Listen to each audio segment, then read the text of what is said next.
Dan berbahagialah orang yang tidak menjadi kecewa dan menolak aku.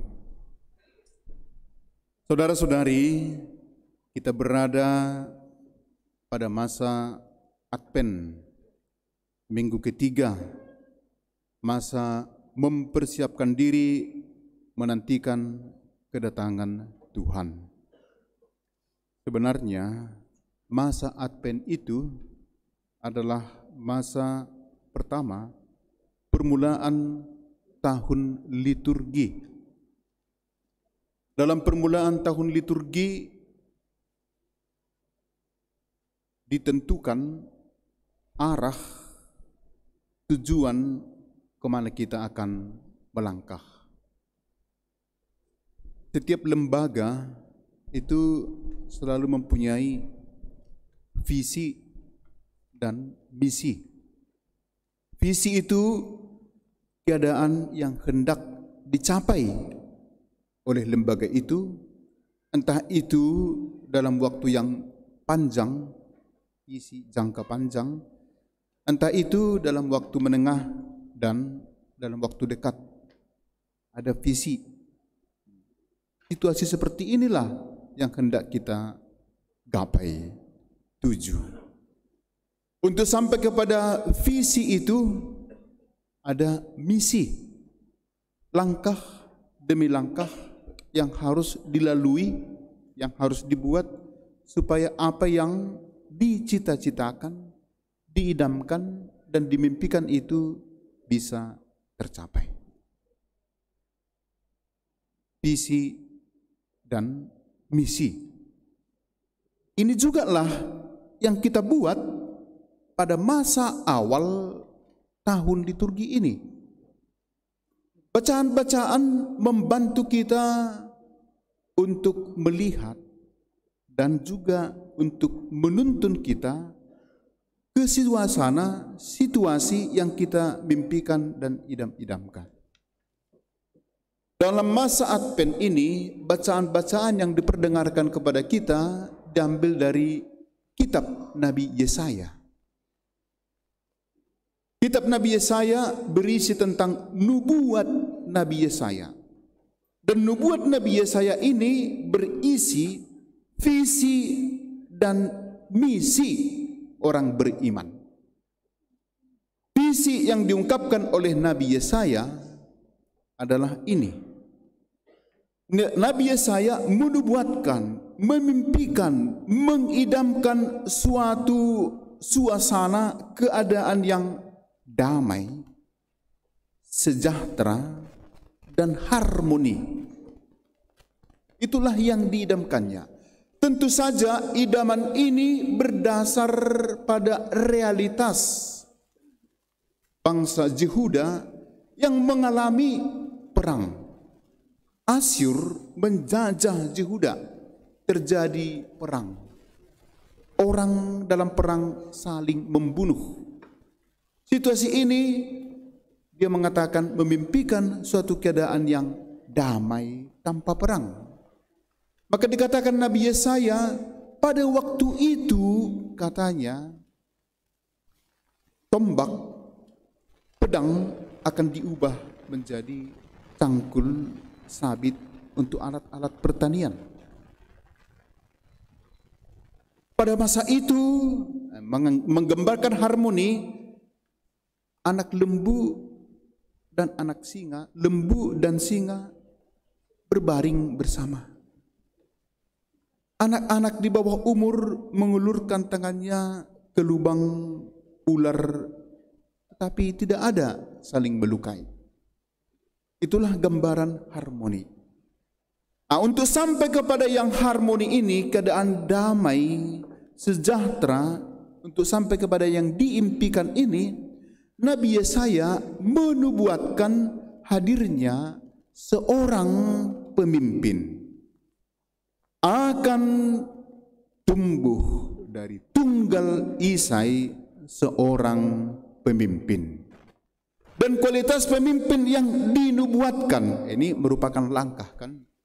Yang dinubuatkan oleh Nabi Yesaya ini adalah dipenuhi oleh Roh Kudus. Takut akan Tuhan. Inilah kualitas. Orang inilah yang menuntun. Maka perlu rupanya seorang pemimpin untuk menuntun bangsa Yehuda melangkah tahap demi tahap untuk sampai kepada suasana keadaan yang diimpikan, dicita-citakan, dan didambakan.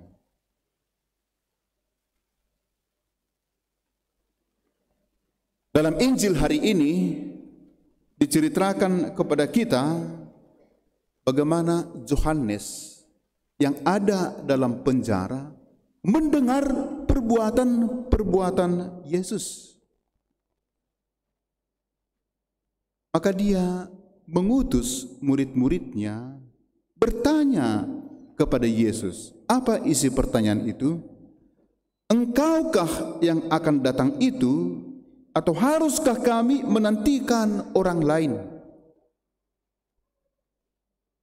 Di kepala Yohanes Pembaptis, dalam pikirannya, yang akan datang itu, yang dinubuatkan oleh Nabi Yesaya, yang tugasnya menuntun bangsa Israel kepada keadaan dan suasana yang didambakan, mempunyai kualitas dalam dirinya hadir Roh Kudus. Takut akan Tuhan. Dan terutama ini ada di kepala Yohanes Pembaptis. Orang yang dipenuhi oleh Roh Kudus itu terutama akan bertugas dan bertindak menghukum orang-orang berdosa dan mengganjari orang-orang baik. Inilah ada di kepala Yohanes Pembaptis. Tetapi apa yang terjadi, saudara-saudari? Yohanes mendengar sesuatu yang di luar dugaannya, bahwa dia yang datang itu bergaul dengan orang berdosa, ngobrol dengan pelacur, duduk di sumur Yakub di Sikar dengan seorang perempuan yang reputasinya tidak baik. Barangkali kalau zaman itu ada media sosial, maka akan hebat di Facebook membuli Yesus yang ngomong-ngomong dengan pelacur, yang bergaul dengan orang berdosa, yang makan di rumah Zakheus, pemungut cukai itu. Padahal jelas-jelas di kalangan orang Yahudi ada aturan yang sangat jelas, jangan bergaul dengan orang berdosa. Aturan ini memang baik. Dibuat peraturan jangan bergaul dengan orang berdosa supaya kita tidak tertular menjadi pendosa.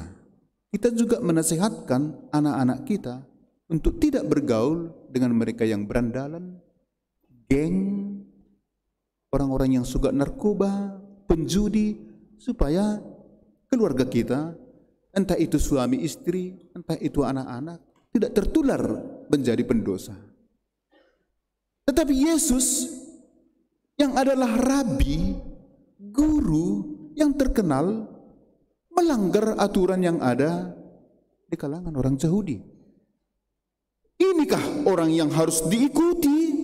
Inikah yang harus yang diteladani? Orang yang seperti inilahkah yang dalam dirinya hadir Roh Kudus yang akan menuntun kita pada situasi damai sejahtera yang dicita-citakan? Ragu Yohanes Pembaptis. Inikah orangnya?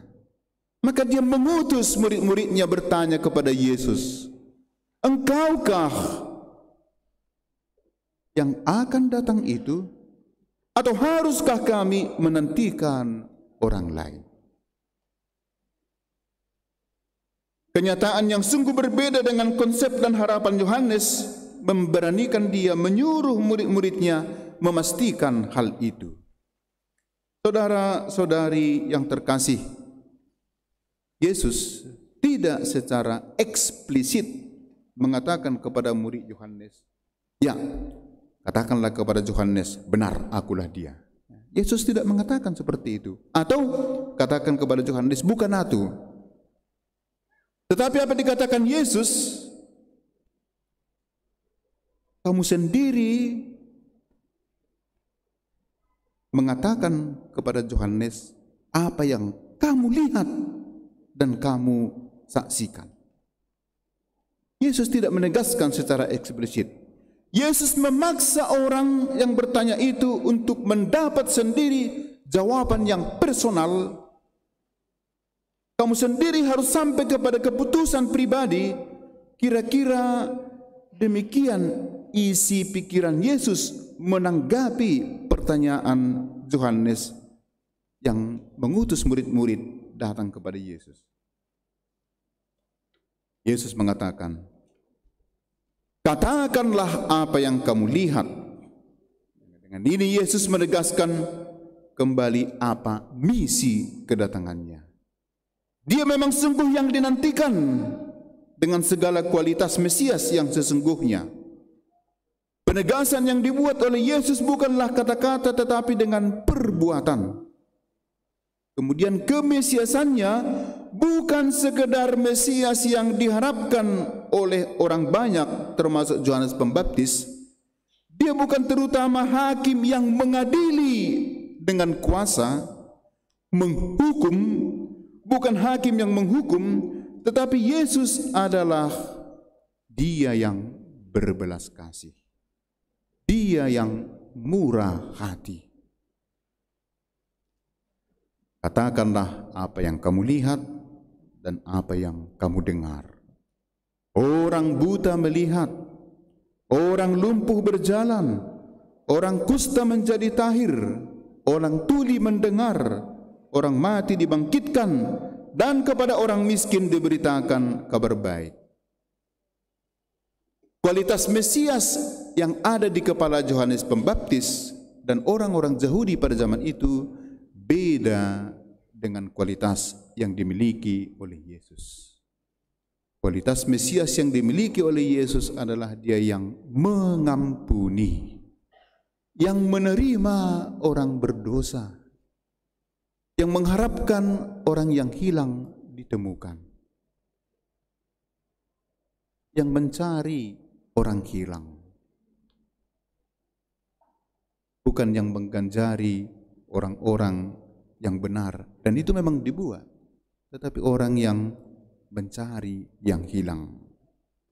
Saudara-saudari terkasih, kedatangan Allah Sang Penyelamat mengubah padang gurun menjadi surga dunia. Terjadi harmonisasi alam, sebagaimana dikatakan padang gurun dan padang kering akan bergirang, padang belantara akan bersorak-sorai dan berbunga, seperti bunga mawar yang akan berbunga lebat dan bersorak-sorai, ya bersorak-sorai. Dikatakan bahwa pada hari kedatangan itu kesengsaraan akan musnah. Saudara-saudari, perang akan berakhir kalau ada pengampunan. Perang akan berakhir kalau ada kerendahan hati untuk mengampuni mereka yang melukai bahkan membunuh. Perang akan berlanjut kalau ada balas dendam. Perang akan berlanjut kalau ada keinginan untuk memusnahkan yang pernah melukai saya. Dan itu jauh dari praktek hidup Yesus. Dia menekankan pengampunan, belas kasih, dan perdamaian. Banyak orang salah mengerti persepsi tentang Mesias atau Dia yang akan datang itu. Salah persepsi mengakibatkan salah dalam mempersiapkan kedatangan Tuhan.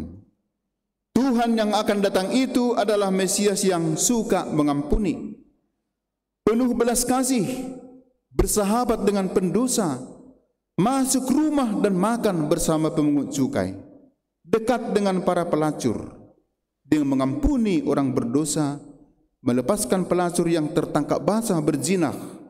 Inilah Mesias yang dinantikan. Punya rupanya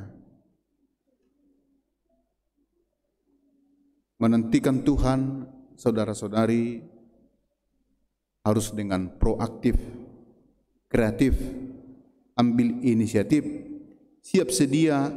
Pertama, mengenali Dia yang akan datang, dan kemudian menyelaraskan hidup kita dengan hidup Dia yang akan datang. Bukan menyelaraskan hidupnya yang akan datang itu dengan hidup kita. Kita yang harus menyelaraskan diri kita dengan Dia yang akan datang. Dan Dia yang akan datang itu adalah gembala yang mencari domba. Gembala yang memberi diri dan mengorbankan diri untuk keselamatan domba-domba. Orang yang tidak menyelaraskan diri dengan Dia pasti akan mengalami kekecewaan pada hari kedatangannya. Orang yang tidak menyelaraskan diri dengan Dia akan disamakan dengan kambing-kambing yang ada di sebelah kiri. Lihat nanti di akhir tahun liturgi ini, pada hari raya Kristus Raja semesta alam, di sana selalu dibuat pembedaan antara mereka yang sanggup menyelaraskan diri dengan kehidupan Kristus dari mereka yang tidak menyelaraskan diri dari kehidupan Kristus. Sering bacaan-bacaan pada hari raya Kristus Raja semesta alam, di sana dibuat sejenis pengadilan, pemisahan mereka yang ikut berbahagia bersama Bapa dan mereka yang tidak ikut berbahagia bersama Bapa. Mereka yang berbahagia itu adalah mereka yang mengenal siapa itu Yesus dan kemudian menyelaraskan diri dengan Kristus yang akan datang. Dan berbahagialah orang yang tidak kecewa dan menolak aku. Siapa yang kecewa? Yang kecewa adalah mereka yang tidak mau menyelaraskan diri. Yang keinginannya Mesias yang akan datang itulah menyelaraskan diri dengannya. Saudara-saudari, kalau kita cermati dua-dua kita, bisa kita lihat apakah kita menyelaraskan diri dengan Dia yang akan datang itu, atau kita memaksakan Dia yang akan datang itu menyelaraskan diri dengan kita. Sering dua-dua kita, kendati pun dibungkus dengan permintaan dan permohonan, sering dua-dua kita itu adalah menyampaikan proyek-proyek kita, keinginan-keinginan kita, kehendak-kehendak kita untuk dilaksanakan oleh Allah. Kita menjadi tuan dari Allah. Doa yang benar adalah doa yang menyelaraskan hidup kita dengan Dia yang akan datang. Dan ini nampak dalam diri Maria. Fiat voluntas tua. Jadilah padaku menurut perkataanmu, karena aku ini adalah hamba Tuhan, pesuruh Tuhan, yang tugas saya melaksanakan kehendak Tuhan. Maka hal pertama yang harus saya lakukan, kata Bunda Maria, mengenali kehendak Tuhan dan melaksanakan kehendak Tuhan. Itulah Maria. Fransiskus dalam doanya mengatakan, Tuhan, apa Engkau kehendaki untuk kulakukan? Apa yang Engkau kehendaki untuk kulakukan? Maka berdoa, saudara-saudari, lebih daripada mendengar apa yang dikatakan Tuhan kepada kita untuk kita lakukan, daripada mengatakan kepada Tuhan keinginan, proyek, kemauan yang harus dilakukan oleh Tuhan. Hari ini, kendati pun hari Minggu ketiga masa Advent, hari ini kita secara bersama merayakan Hari Raya Santa Perawan Maria dikandung tanpa noda. Dikandung tanpa noda artinya dari sejak dini dia tidak berdosa dan sepanjang hidupnya juga tidak berdosa. Mengapa dia sampai kepada suasana atau situasi seperti ini? Karena dalam hidupnya yang dilaksanakannya adalah kehendak Tuhan. Fiat voluntas tua. Marilah kita meneladan Bunda Maria menjadi pelaksana kehendak Tuhan, bukan menjadi tuan atas Tuhan, di mana kita menyampaikan proyek-proyek, keinginan-keinginan, kehendak-kehendak kita untuk dilaksanakan oleh Tuhan. Merayakan Hari Santa Perawan Maria dikandung tanpa noda artinya mengamini dalam hati bahwa kita mau seperti Bunda Maria senantiasa menyelaraskan hidup kita dengan hidup Dia yang akan datang. Amin.